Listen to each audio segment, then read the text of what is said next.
Praise the lord. దేవుని ఉన్నతమైన నామమునకు మహిమ కలుగునుగాక. ఈరోజు దేవుని వాగ్దానము, సమస్త మనుషుల రక్షణకు మూలం దేవుని కృపయే. తీతు రాసిన పత్రిక 2వ అధ్యాయం 11వ వచనము.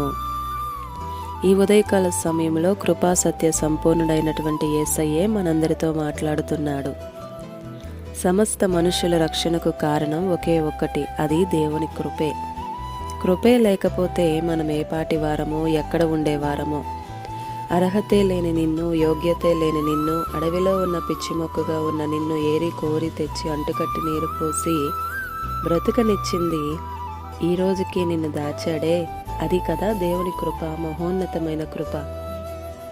కనుక దేవుని దగ్గరకు రావడానికి ఇంకా సంకోచమా? పాపంలో ఉన్న నిన్ను విమోచించి తన కృపకు పాత్రుణ్ణి చేసుకుంది ఆయన సొత్తుగా బ్రతుకుతారని.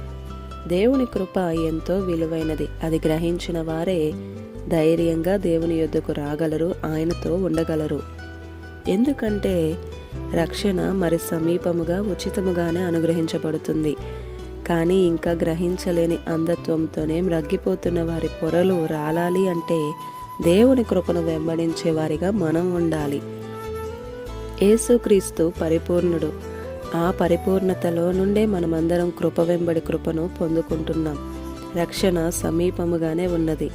ప్రయాస కూడా నీది కాదు, నీకు తోడయున్న దేవుని కృపది.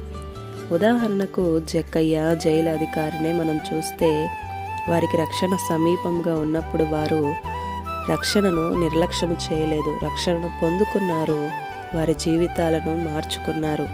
మరి నీవు సిద్ధంగా ఉన్నావా ప్రియ సహోదరుడా, సహోదరి?